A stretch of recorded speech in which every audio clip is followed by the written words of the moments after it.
Imagine a world in total turmoil where you would not be allowed to purchase the basic necessities like food, water, and gas. A world that strips you of all of your rights and freedoms unless you agree to possess a certain fateful mark in your forehead or your hand.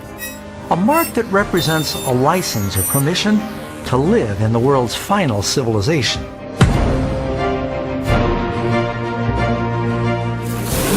You have probably heard about the infamous Mark of the Beast and the ominous number 666. Where did it come from? Why is it so dangerous, and how do you avoid getting it?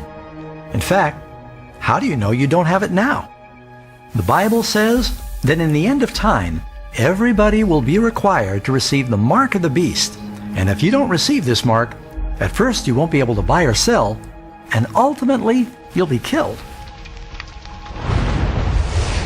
He causes all to receive a mark on their right hand or on their foreheads, and that no one may buy or sell except the one who has the mark or the name of the beast or the number of his name.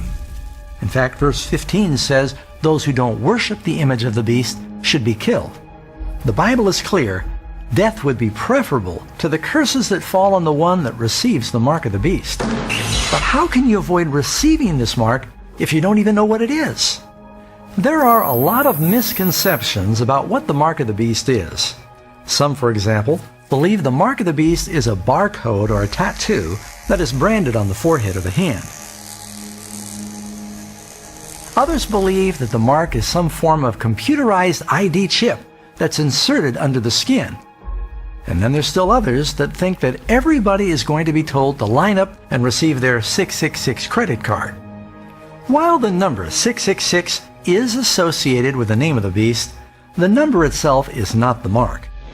You don't get the mark of the beast by driving a car with 666 on your license plate. And you'll probably not be struck by lightning if you sit in seat number 666 at some arena or sporting event. The truth is that the mark of the beast is not a physical external mark at all. What's even more surprising is that most people don't realize the Bible teaches everybody in the last days will have one of two marks. One group has the seal of God in their foreheads. The other group has the mark of the beast. The seal of God is having the law of God in our hearts. And these words that I command you today shall be in your heart. You shall bind them as a sign on your hand, and they shall be as frontlets between your eyes. It shall be as a sign to you on your hand, and as a memorial between your eyes, that the Lord's law may be in your mouth. So we can see from these examples, in the hand and in the forehead is symbolic of having the law of God in our actions and in our thoughts. That would mean that the mark of the beast in the hand or the forehead is also not a physical external mark, but rather it represents some distinguishing difference in the thoughts and the actions of the lost. Their works are works of iniquity, and the act of violence is in their hands. Their thoughts are thoughts of iniquity. In the hand, in the actions, in the head, in the thoughts. It's a symbol. The Bible says in the end of time, everybody will receive some form of mark. It's not going to be a tattoo or a computer chip or a credit card. That's just what the devil wants people to think. Satan has managed to get just about everybody to focus looking in the wrong direction, while the real mark of the beast is creeping up right behind them.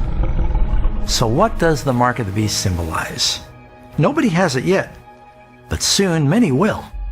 You need to make sure it's not you. There are few subjects that are more misunderstood, and very few subjects that need to be understood more. If you want to understand what the mark of the beast is, visit 666 Truth or check out my next video.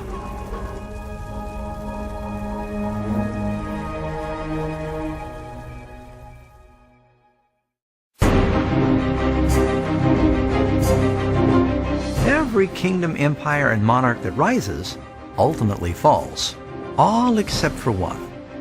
This one eternal kingdom has an everlasting God that has revealed himself through a special seal that he's given to the world. But before this eternal kingdom comes, his followers will be stripped of all of their rights, forbidden to buy and sell, and eventually face execution, unless they receive another seal, a mark that gives homage to a different god, the beast of Revelation. From our prior video, we learned that in the last days, there will be two significant seals or signs, and that every person will ultimately receive one of these two opposite marks. We also know that both of these marks are hidden. They represent our actions, our thoughts, and our worship. We need to uncover what they really are, because one is a mark of loyalty to God, and the other is a mark of loyalty to the beast. But before we can discover what the mark of the beast is, we must first understand what is the seal of God. Typically, a seal has the name identifying the authority, the title of that authority, and the territory the authority governs. For example, when Jesus was put in the tomb, the government seal was placed on the stone door at the entrance. It no doubt read, Pontius Pilate, Governor, Judea. So does God have a seal? And if so, what is it? Seal the law among my disciples. So we can clearly see the sign or seal is connected with the law of God. So where do we find the seal in the law? It's in the Ten Commandments, hidden in plain sight within the fourth commandment. Remember the Sabbath day, to keep it holy. 6 days you shall labor and do all your work. But the seventh day is the Sabbath of the Lord your God. In it you shall do no work. For in 6 days the Lord made the heavens and the earth, the sea, and all that is in them, and rested the seventh day. Therefore the Lord blessed the Sabbath day, and hallowed it. Right here within the law of God, in the longest of the Ten Commandments, in the middle of His law, we find God's seal. The name of the authority, the Lord, the title of the authority, Creator, and His territory, the heavens and the earth. The Scriptures also say the Sabbath is a sign. Moreover, I also gave them my Sabbaths to be a sign between them and me, that they might know that I am the Lord who sanctifies them. This is the seal of God, friends, to remember and to keep the Sabbath day holy, and to have the law of God written in our hearts. That's the seal. And wouldn't it make complete sense that the beast, Revelation, would create a counterfeit seal to compete with God's true seal? With this in mind, we're now better prepared to understand what the mark of the beast really is.